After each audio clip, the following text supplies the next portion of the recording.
Welcome to Beyond the Practice Spotlight Series. I'm Dr. Camille Ranisi, and I'm sitting down with providers in the health and wellness space who are masters of their craft, but more importantly, they're passionate about building strong communities that celebrate active, joy-filled, hopefully pain-free lifestyles. Join us. Welcome back to Beyond the Practice. I'm Dr. Camille Ranisi, and I am very excited to bring to you today a super cool practitioner in town who specializes in health and medical psychology. She is a licensed clinical psychologist working specifically with people with chronic pain, chronic illness, and other medical conditions.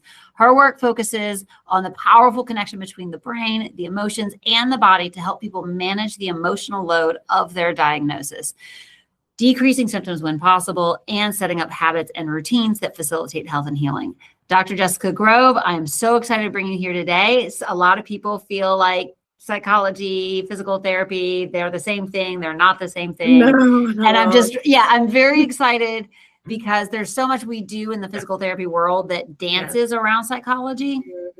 So to actually have an expert in the field to not only give your insights, but to share with my patients all the wonderful things that you can do for them, I think is really exciting. So where I want to start is the same place I always love to start, is trying to get to understand how you got here. So Jessica, would you like to share kind of your story? How did you get here? How did I get to where I'm at today? That's a long story. I'll try to pare it down. But, I started graduate school a number of years ago, and it's funny is because while I was doing graduate school, I was making a ton of lifestyle changes, and I was realizing just increasing exercise and, paying attention more to those things than I had in the past. And I realized how much better emotionally that I had felt during that time period, and just how much of an impact my physical health was having on my emotional well-being and depression, anxiety, all of that. And so I kind of was that was the first peak of what is going on between this connection here? And of course I explored more throughout graduate school, but then I did a postdoctoral fellowship at VCU Health.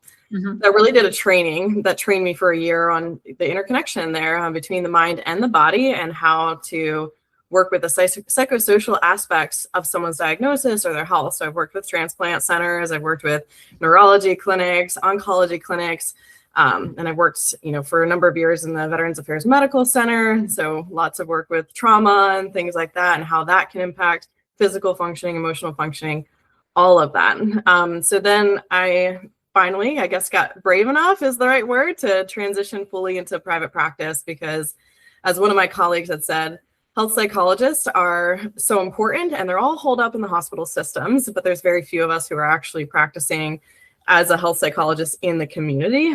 So that's kind of where I was all right, I'm ready to do this. So that's how I got where I'm at right now. I'm really excited to kind of learn more about that. I think I'm going to ask the dumbest question in the world, and that's really for everyone's sake, is I think whenever people talk about oh, you need to go get mental help, we really stumble around. Should we be saying the counselor, the psychiatrist, the psychologist? So help us parse those out a little bit. Sure. They're all different definitions, really. They're just different degrees, like literal degrees that you can get. Your psychiatrist is your medical doctor who's medically trained and then has special training in the medical aspects of mental health, right? So they're going to be your prescribers, the things that will put you on medications and kind of treat a lot of very severe, schizophrenia, those kinds of things. And they work with non-severe things too. I don't mean to say that they don't, but mostly your prescribers, and then psychologists or doctoral level practitioners as well. They are licensed by the state, so they don't prescribe medications, but they are psychotherapists. They'll also do a lot of psychological evaluations. I did a lot of evaluations for transplant candidates and things like that, ADHD evaluations, all of that. I don't specifically do a lot of assessments, but a lot of psychologists will kind of go in that route.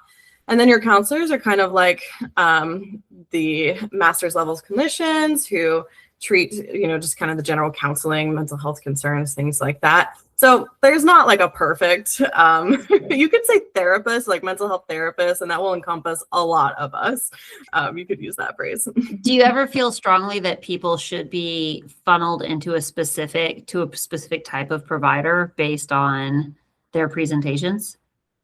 Well, definitely psychiatry. If you've got things that need medication management, like I can't do that. So yes, like especially if I'm working with someone and I'm like, hey, you really would benefit from an antidepressant or things like that. Sometimes your PCP will be comfortable doing all that, but if it gets kind of like that's not working, you probably should see a psychiatrist. Right. ADHD evaluation, or I'm sorry, ADHD medications, things like that. Definitely go to your psychiatrist. As far as like master's levels or psychologist, I don't mean to sound elitist, so that is not my intention here. It kind of just has to do with the level of education that person has, and kind of their degree of not just using the scientific research, but typically putting into, so the research that they themselves are doing as well. So most doctoral level people are completing research in some degree. I don't do a ton of it, but that's neither here nor there. I would say the best thing to think about is your fit with that person, and if they have the background and experience to treat what you're looking to treat. So someone might be a trauma specialist. They might be a better fit than like, a specific psychologist who has different expertise in ADHD or something like that. So just depends on the fit there. So you took your psychology degree and you ended up landing in the pain world. I did. Uh-huh. Yeah. So that's your big thing now, is the chronic pain, and that which pain science has gone through some explosion over the last decade. I mean, it's really the arc is swinging quite a lot. Like I was in PT school in 2017 and it was neuroscience of pain, that was all over the place. And now, at least in our world, the buzz is to be like, well, that stuff doesn't work. I don't know if you know that, but that's the buzz that's happening now. Is now we're like, well, we spend too much time talking about pain. So I'm curious about like, what is it that got you into that pain thing, and what are you finding to be the really useful information that's happening right now? So intriguing question. What got me into chronic pain? I think the sheer number of clients that I had with chronic pain was what got me into this, right? Like at some point you start seeing so many of a certain type of issue that you're like, I've got to get a lot more training, a lot more research in this to actually help the person that's in front of me. And so I would say that that's kind of what happened. And when I was working in a neurology clinic, I saw a lot of like refractory migraines and chronic headaches that were not being touched by medication or these other things. And I was like, and they were being sent to me, right? Because the neurologist was like, well, I can't help them anymore. What can you do for them? And I'm like, not sure. So I think I kind of landed on getting a lot more training in how to help people with that specific like chronic pain. And then it branched into just all kinds of chronic pain, and chronic illness is also another specialty of mine too. So I can't say I know exactly what all the trends are doing in chronic pain research and all of that.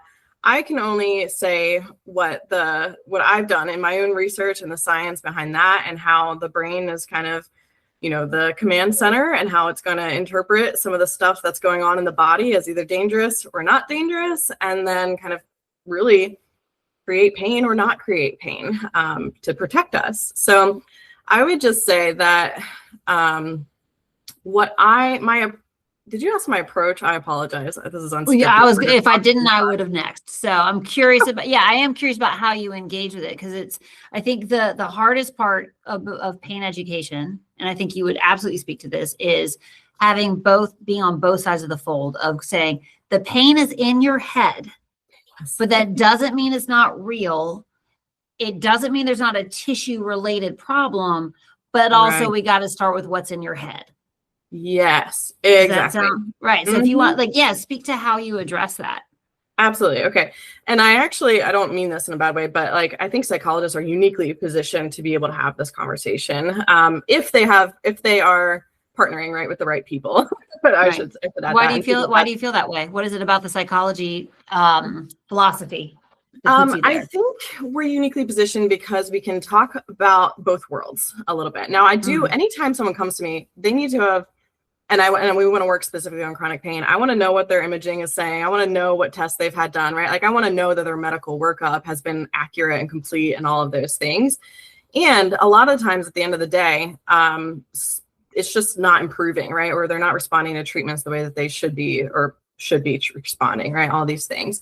And so I would just say that at that point, like as someone who is trained to work with emotions and, thought patterns and things like that, psychologists can do a really good job of explaining, hey, what's going on kind of with the neuroscience that you're talking about with the pain, and why that doesn't mean that you're making this up, you're exaggerating, or you're imagining all this pain, but it's actually having a physiological response in your body.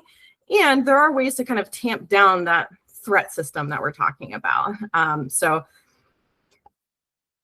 I think there has to be someone who is knowledgeable and understanding of that, but can present that information in a way that's accessible and doesn't make someone feel minimized, right, because of their experience with that.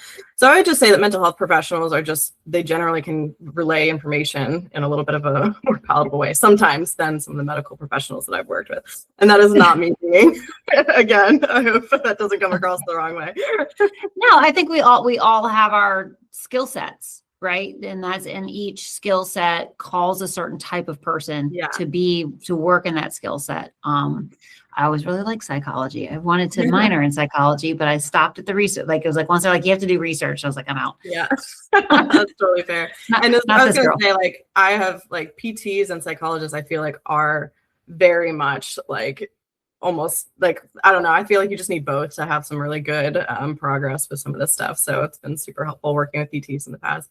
We've had frequent half jokes in our clinic of, I really wish I had a psychologist in the room when I was doing like hip work with somebody, because I feel, we start working on hips and they just start spilling. Like they just start word vomiting whatever stories they have in their head. And I'm like, we need a psychologist here so you can talk about your feelings while I get your hips more mobile. Do you see a change in people after, like, in a session of like how they walk in the room and how they walk out of a room based on going through breakthroughs with them? Sometimes, for sure. So I would say that this, as you, I'm sure, are familiar, this work is somewhat unpredictable, right? Like at times when we dive into some of the stuff that might be underlying a lot of pain, right? The things that are keeping kind of that threat system activated, which can be emotional stressors and things like that. Sometimes if we're pulling all of that out, it can feel worse at first, right? So sometimes it gets a little bit worse before it gets better. Usually I do help people get to the better stage, and if they don't quit on me in the middle of the hard, right? So I would say that yes, and I have worked with people, and again, I never promise outcomes whatsoever, but I've worked with people with years of chronic pain, and then they have come out pain-free, right? So like there's a lot of things that we can do to kind of start reworking some of the threat system in the brain that I probably should do a little bit more in-depth conversation about that before I dive into all that. But yeah, we can rework some of that wiring, that is learned patterns of fear and behavioral avoidance and things like that, that can give us new experiences and make us feel safer and decrease some of that pain that we experience in the body. So why is pain such a symptom of some of these like deeper wiring issues? Why is pain the thing? Yeah. So it really does go back to the nervous system. And I feel anytime I talk about this, I do feel a little like the nervous system has become this pop psychology term. And it's almost like this, like someone's trying to sell you snake oil at this point. That's not what I mean by this, right? But the nervous system really is kind of our body's, I'm not explaining this to you necessarily, but it's our body's threat system. And our brain is constantly learning and adapting and responding to what the peripheral nervous system is doing, right? So to break it down, make it as simple as possible, right? When I touch a hot stove and I experience pain and I move my hand, my brain then learns that that stove is hot and not to do it again, right? It's protecting me. And that pain served a very real purpose of learning that this is dangerous to my body and I need to stop doing that. But we have learned through the research now that our brain can keep those neural pathways active long after that burn on my hand has healed, right? So even if everything all the tissue damage has happened, the learned neural pathways in my brain can still say, this is dangerous to my body. I need you to stop doing whatever it is. And so it gets a little bit sensitive, right? So now when I think about a stove, I start experiencing pain in my hand because my threat system gets activated again, right? So this is kind of and I'm oversimplifying this, so I hope that's not a problem. Perfect. You're doing amazing. a very complex situation. But that's why there's a lot of things that go into pain, right? Our understanding of what is causing our pain can amp up levels of pain. Our history with that particular movement can amp up the pain, right? If I had a motorcycle accident and I injured something in my body, and that trauma of that accident is kind of reinforced every time I think about it or all that, it's going to activate those pain systems again. So I'm giving kind of a wide overarching kind of a view of how I tend to work with these things or understand these things. I haven't talked about how I work with them, but how I understand these things, because emotions are part of that system too, right? Our emotions have a physiological response. They're going to alter our heart rate. They're going to alter our sweat glands, all of those things. Almost all of our emotions have some sort of physiological response to our body. And if we're under intense fear, intense stress, and if we're thinking about these injuries or things like that, it's going to start sending messages of danger to our brain. Our brain has learned that this is dangerous, and I amp up that pain. Okay. That makes Great. sense? Yeah. So do you tell me about what that first day is like? Like what is it like to really, one, I feel like, are there people truly coming to you saying, what do you mean it's in my head? And then how do you, like, that first session's got to be the hardest in some ways. Yes, it can be. I think because pain education is getting a lot more accessible, I'm getting a lot more people coming to me saying that they know that there's a connection here, and they don't know how to, work on that, right? That's the how is a little bit more complicated sometimes than what's happening. But yes, I've often been referred people, and people are like, oh, my doctor says this is all in my head, or, there's no reason I should be in pain. So it can be complicated, because I would just say, like, all pain is in your head. Like I said, when you touch a hot stove, your brain is interpreting that and generating pain.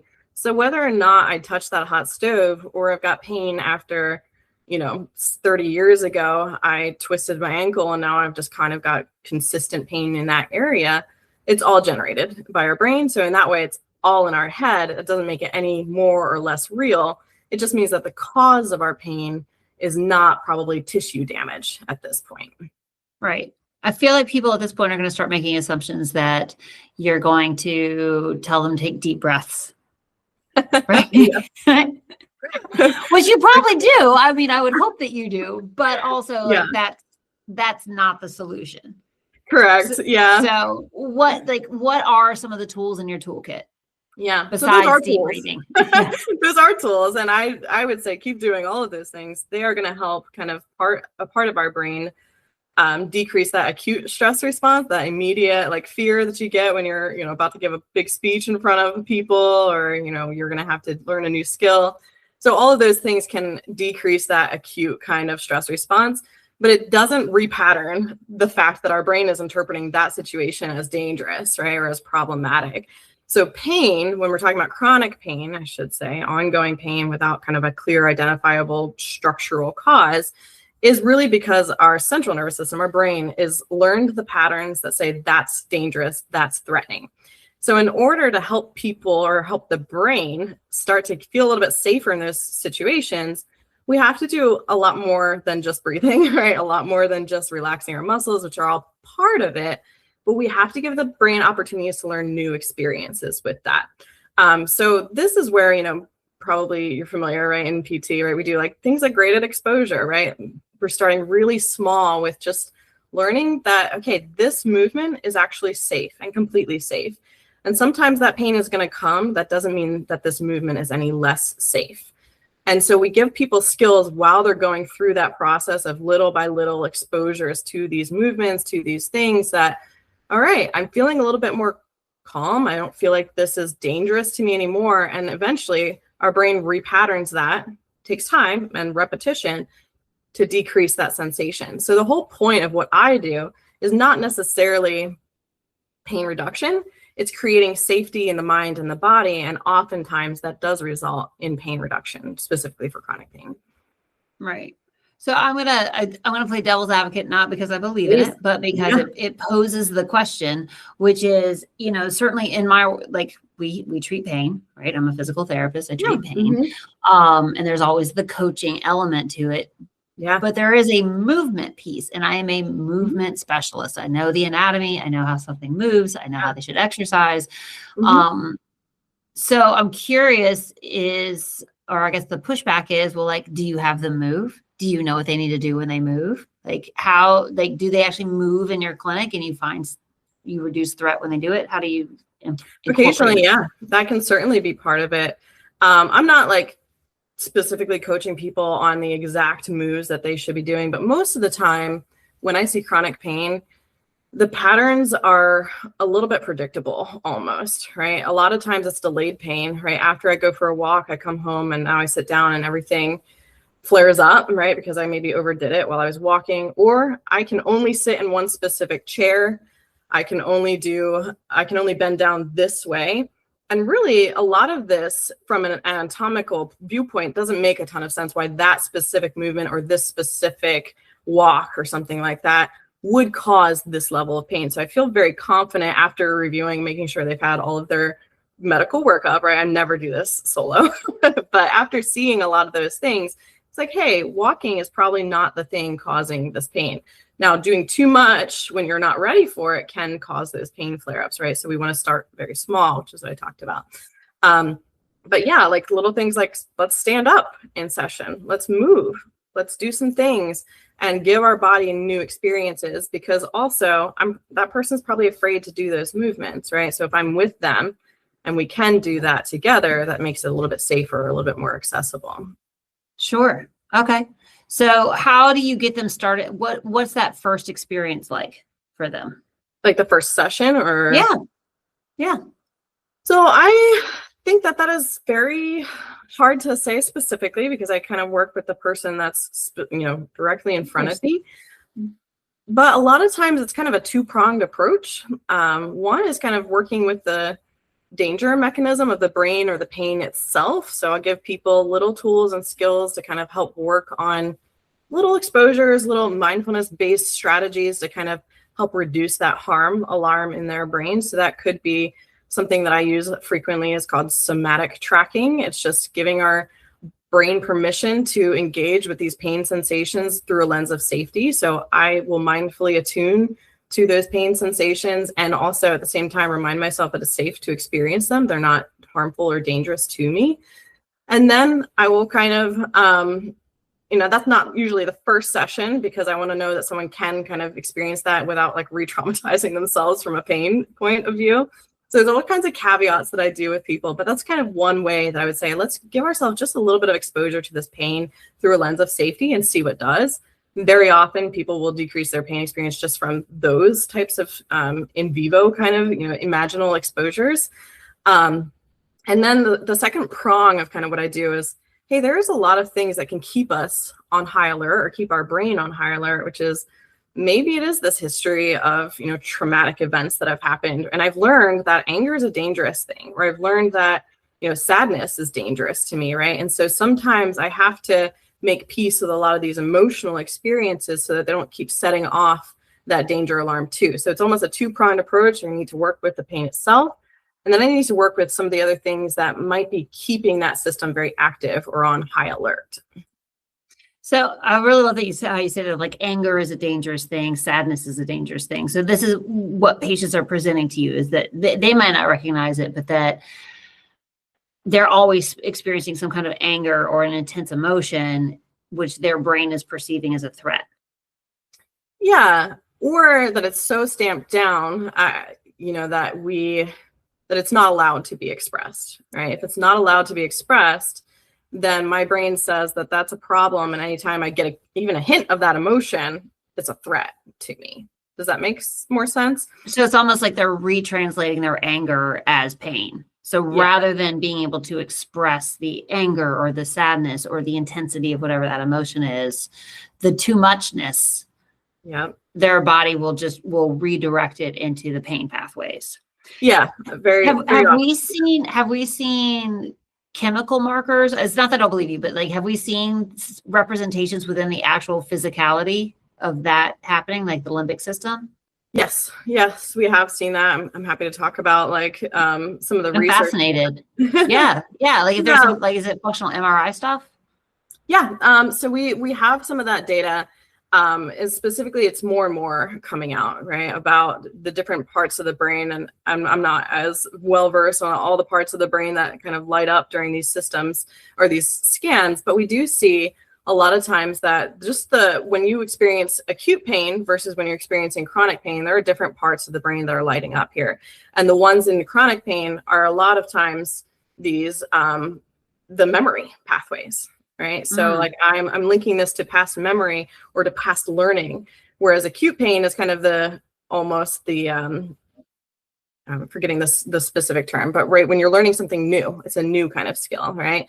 So I'm learning in the acute pain, I injured my, foot, I broke my foot, I am learning something, but when it's chronic pain or it's been going on, it's now linked to memory. It's learned to past skills that we've had in those different areas of the brain. And then in terms of like emotions, right? Like we kind of already have this understanding that emotions create physiological changes, right? Like when I'm angry, my heart rate goes up, or, even at the end of a long stressful day, I might have a headache, right? So we know that these changes are happening. A lot of times there's just this disconnect where we think there's no way my brain could be doing this with how much pain that I'm in. But really, we do see that quite a bit. Like especially strong repressed emotions can really be tied to long-term chronic pain there. Yeah, I'm curious. I think that people are so ready to accept next stress, right? Like, people throw that out there without even thinking twice about it. They might as well be asking for a cup of coffee where they say, oh, of course my neck is tight. Like I'm just so stressed all the time. Like it's just instant that people will say that. Mm-hmm. But if you start expressing, hey, you have a lot of problems with, like you have a lot of intensity around interpersonal relationships and your hips really hurt. Do you see particular linkages of like particular body regions and types of mentation or psychology around it? There's no clear-cut answer to this. I would just say in general, no, there's not specific areas in the body that are linked to specific stresses, but it is not uncommon for an area that experienced trauma to harbor and learn those pain pathways and keep those very active, right? That's why I talked about motorcycle. I worked with someone who had a motorcycle accident and they were just in chronic knee pain, even though that's because their knee really did have to go through some pretty big surgeries after their motorcycle accident. Even though everything was structurally and tissue had healed, that pain was really ongoing for a long time. So yes, very common if that particular spot in the body, had a traumatic incident. Our brain doesn't forget those pathways. And it can also be linked to other things that are not physically traumatic, right? If you have a history of abuse, right? Or these even other areas. That's why, it's not uncommon, right, for sexual abuse to be associated with pelvic pain and things like that, because those things definitely do come out. But I wouldn't say that there's a specific one-on-one link, right? Chronic pain itself is linked to trauma and these other things, but we don't see like particular areas. Okay. Yeah, I think that's because of the nature of our clinic, we get a lot of the weird. We get a lot of I've had these really long pain situations, or this movement's a real problem, or it's a lot less of I just sprained my ankle. And it's a lot more of I've had 15 ankle sprains and I'm hypermobile and we work very closely with chronic pain in here. And we have this very interesting case of somebody gone through a very serious trauma, and it essentially manifested into chronic regional pain syndrome. Yep. And I'm sure you probably, so we can definitely talk about that a bit, because I think it's kind of this bizarre mystery. We have a bunch of I don't know. So what do you see with chronic regional pain syndrome? CRPS is a really tough one. I've worked with one person with CRPS a while ago now. So, but I'm familiar with, I'm part of a number of different psychologist groups that treat chronic pain and whatnot. And so this has always been a tough one, right? But I would just say that it's no different. It's just that your body is creating this physiological response. So when we say that it's brain generated, it doesn't mean that it's not having that physiological response. It doesn't mean that the swelling isn't real, right? Or you're not having these other kind of responses, tissue, like, things that are going on in the tissues. It just means that it's kind of starting because of that threat response from the brain, because our brain is responsible for every physiological process that we have. And so I would say I have worked with people who are big practitioners of, and I myself am too. I don't know if you're familiar with pain reprocessing therapy at all, but it's a specific type of psychological treatment that, I've talked about some of the things that I do that is kind of a piece of that, but they have really good outcomes for CRPS and helping people decrease that threat response and really get some mobility and normalization back into their realm. Help me with pain reprocessing theory. I have not heard of that term. Yeah, pain reprocessing therapy is a little bit more of a more modern kind of therapy. So I would say that I use it a lot, and I've seen a lot of benefit and people getting a lot better through, we call it PRT. So I'm going to use the acronym there. But really it is all about what we're just talking about, is decreasing the threat system and specific kind of set of skills for providers themselves to help train the patients to work through. And the research and science behind this approach is really starting to blow up and get a lot of traction. I think we still need more because it's still relatively new, but it's definitely been life-changing for a lot of people that I've worked with. So what would be, is it the types of questions you're guiding them through? Yes. Yes, for lack of being able to break it down into every intervention that we use, but it really is a lot of those things that I talked about with kind of the graded exposure in a safe way, creating a safe environment to do that. Mindfulness-based approaches where we call it outcome independent, right? We're not trying to get the pain to go away. We're trying to increase safety in the body, because a lot of times the more that we try to get pain to go away, counterintuitively, the more it flares back up, right? So if we are intense about not being in pain, then a lot of times our pain just keeps going, right? It's like that pressure, that stress response. So PRT is just kind of a set of interventions, and actually they're training lots of people. I've worked with PTs who are, in this, and even medical doctors and all of that. So learning just kind of some of the skill sets to help people feel a lot safer in their body. And that in and of itself can help decrease the experience of pain. But the goal of pain reduction is less so. And the goal of increasing that safety is the paramount thing. And I feel like we keep saying these words a lot, like threat, danger, safety.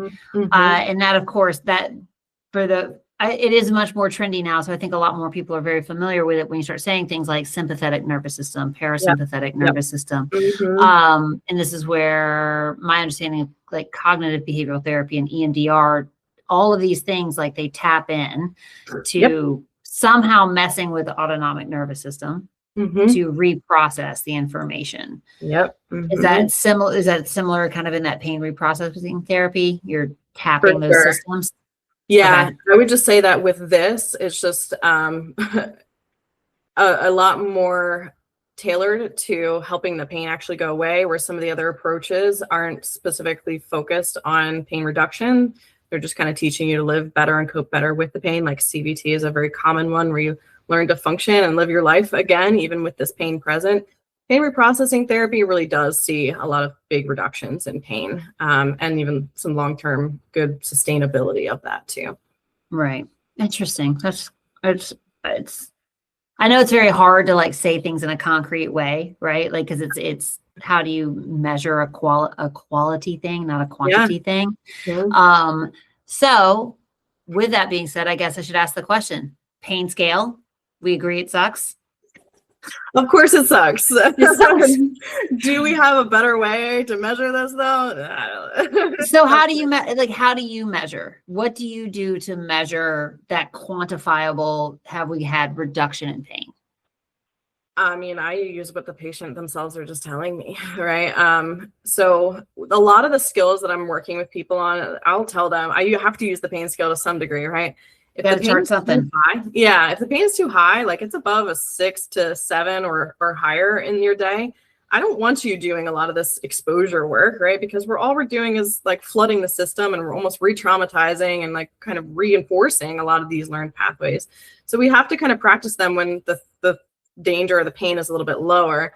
I would just say that I check in every session I have with someone, like, what was this past week look like for you? And what specific instances did you have pain? And, you know, if it's constant 24/7, like, we got to look at the nuances of that too. Are there times where it's just a little bit less, a little bit higher? So I'm really using a lot of qualitative measures when I say that. We can also use different scales as well if we want to, but most of the time I'm just kind of basing off of what the person's telling me. Okay. I feel like that's the most accurate too, right? Am I helping you? Right. Like, was it better? Yeah. Are you seeing benefit from this? Right. Like, you were able to do the stairs today and not yesterday. Yeah, exactly. Right. And that certainly plays into that fatigue piece. I'd be willing to argue that sometimes people don't know they're in pain. Do you, like, have you actually had to like expose people to saying you're actually in pain versus fatigue, or, you know what I mean? Like, there's like pain and fatigue and the cluster of symptoms. The cluster of symptoms. I don't know that, like, for me, the terminology matters so much. If I can kind of conceptualize what that person is presenting with, like, are you thinking like chronic fatigue syndrome and things like that, or just in general? I think sometimes people don't know how crappy they feel. Oh, yeah. But I would also say that I think pain is a uniquely conscious experience, right? Pain doesn't exist unless we're actually experiencing that pain. A lot of times people are like, oh, I forgot that I was in pain. And then I remembered. And I'm like, well, if you forgot or you weren't, that means you weren't kind of experiencing it at that point, right? If you can forget, that's great. I kind of want you to forget more and more. Like, that would be the goal, to just forget about the pain. Right. I'm being a little facetious there. No, I get it. No, I totally get it. But with these other things too, yeah, they kind of can all be sometimes threat signals from the brain. Nausea, fatigue, all of that can also be part of that system for sure. Okay. Yeah. So where do you leverage pain altering substances to facilitate their recovery? That is such a good question. That's a tough one too. This is what you get for working in a complicated field that's not provable. You know, like, we can't measure it, we can't quantify it. Yeah. So this is what you get. You get complicated questions with impossible answers. Good luck. Sure. and this is where I always just go back to, it just depends on the person in front of me. But there are specific things I think we can say from a scientific viewpoint that are not good for pain, right? Like, chronic opioid use is not going to be good for long-term pain because it aids in what we call sensitization and things like that. But it's never my decision, right? Like, if someone is kind of doing their thing and this is what's working with them and their medical provider and all of that, I'll help where I can, with also knowing that there's going to be limitations potentially with certain things involved. So I think we're getting into a bit of a tough place where, I see a lot of people on gabapentin frequently. I'm like, hey, stay on everything that feels like it's helping you until you're feeling confident enough to start decreasing that. And I'll be with you if we notice any kind of changes in your pain or things like that. So I'm never telling people to get off of medication before they feel completely ready to do that. But that's kind of an individual thing. We also can get into a little bit of, like, substance use concerns. And I always just feel like I have to provide a lot of education on how alcohol affects the system, how marijuana can sometimes affect the system and things like that, where it's just a conversation, right? And we talk through what that person wants, right? Their long-term goals for themselves and their pain and things like that. So how do you find that alcohol affects pain processing? Yes. So alcohol can sensitize the system as well, right? So chronic alcohol use is kind of a temporary number, but then typically the next day or even following, it's like pain levels are typically heightened, right? From what we can know from the research at this point. I also see it just as kind of an avoidance behavior, which makes complete sense, right? Sometimes we just have to be out of pain for a little while because pain is so intense or so difficult. But then while we are using that to kind of avoid or numb that pain for a little bit of time, we are kind of just creating a bit of a cycle there where maybe the next day the pain flares up worse, or my brain learned that that works. So that's my first go-to resource. Anytime that pain flares up, it's like, oh, I need that alcohol. I can't live without that alcohol. That's when we get into those use disorders and things like that, which may need to be treated at the same time as chronic pain. Right. You're almost going to have to put them in pain because they can't avoid it. Sometimes, yes. Not in like a, well, I don't want that to be the message. I'm not trying to put people in pain. Of course not. No, I'm not.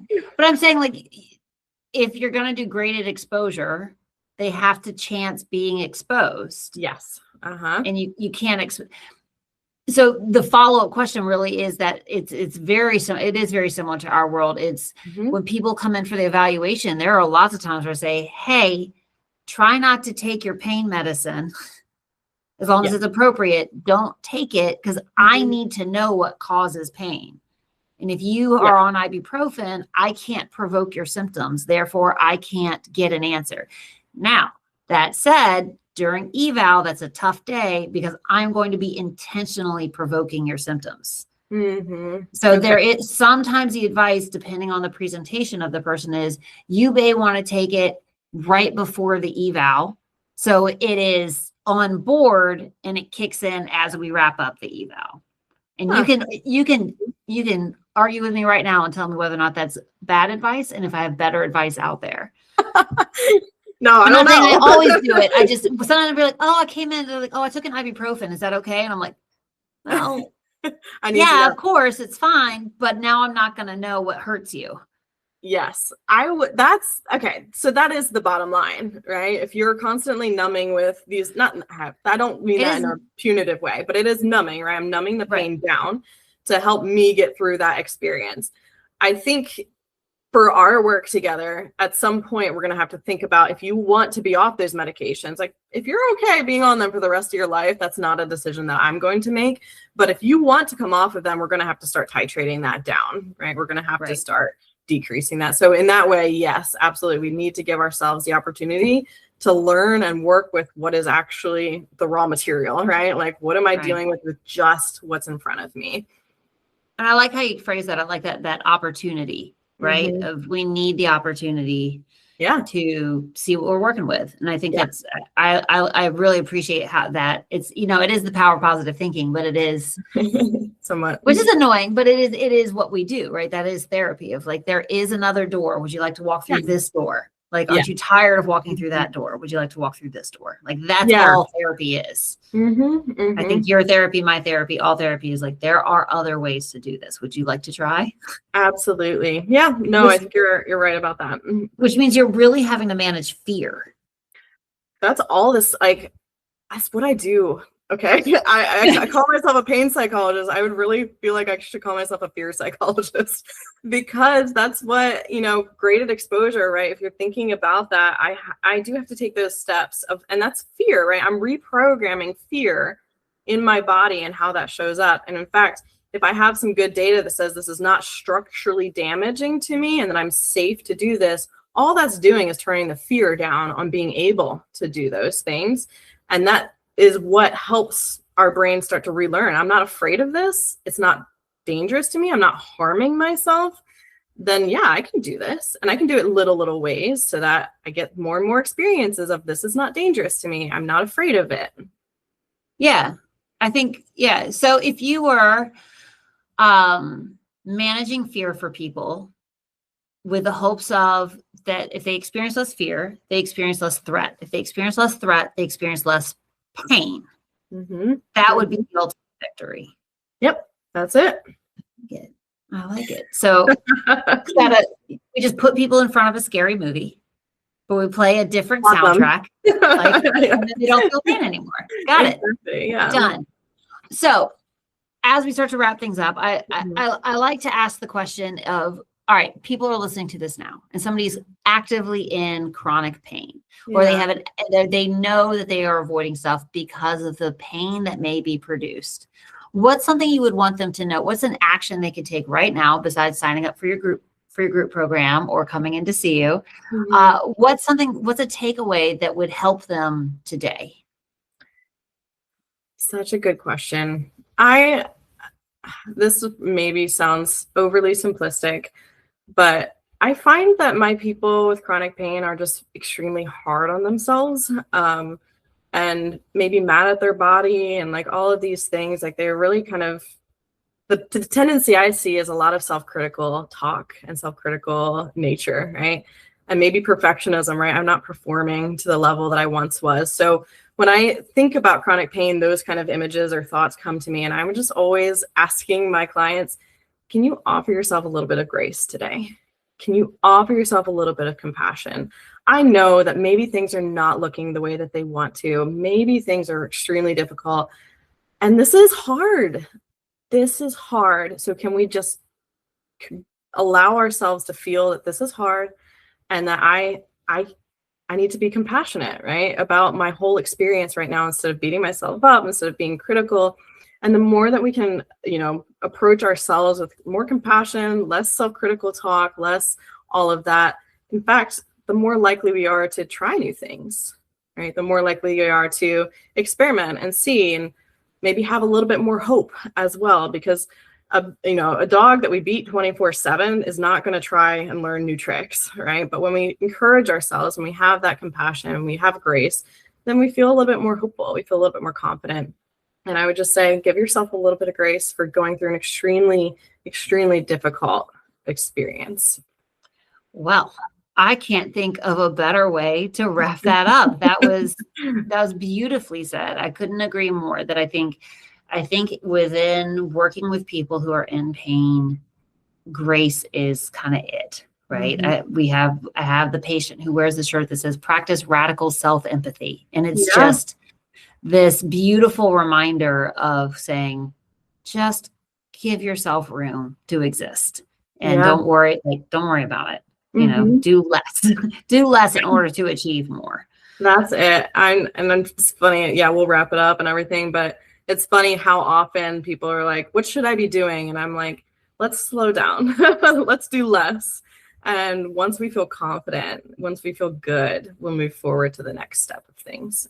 Yeah, I think that's Jessica. I think that's a really wonderful place to wrap things up.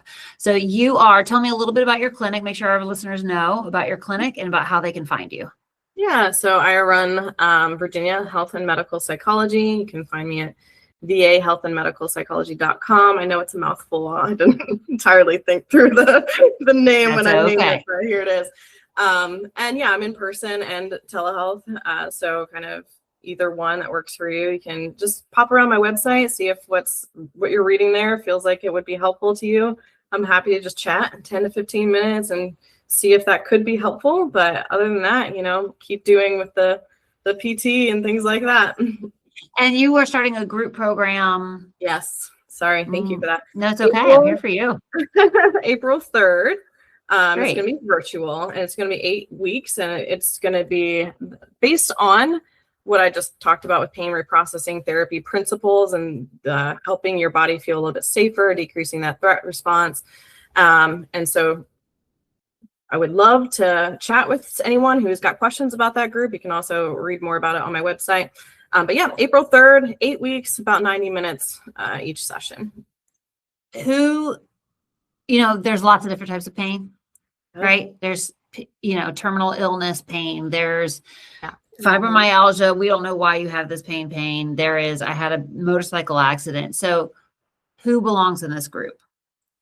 Great question. So I would say any pain that has been persistent or ongoing for a minimum 6 months, and if it's not quite explainable by some of the things that you've been diagnosed with or things like that, then you could probably benefit. There's very little harm in this group, but if you've got a recent injury or you haven't been medically evaluated or these other things, this isn't the group for you. But if you have fibromyalgia, low back pain for 20 years, or these other things that kind of don't make, people haven't been able to give you good answers on that, then this is probably the group for you.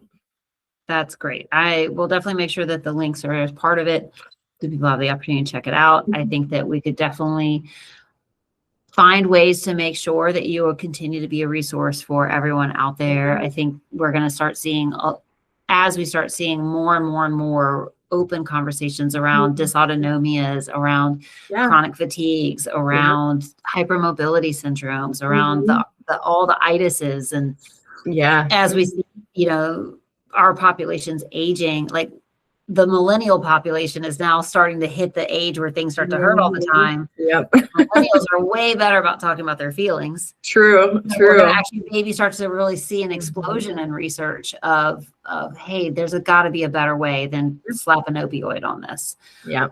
So with that, do you have any parting thoughts that you would like to share? And then we will sign this off for the day. I think I covered it all, but I would just say thank you so much for chatting with me today. And like I said, happy to just have brief conversations with people if they want to know more. Yeah, that's wonderful. Dr. Jessica Grove, thank you so much. We look forward to partnering again with you soon in the future. All right. Thank you. All right. Have a great one.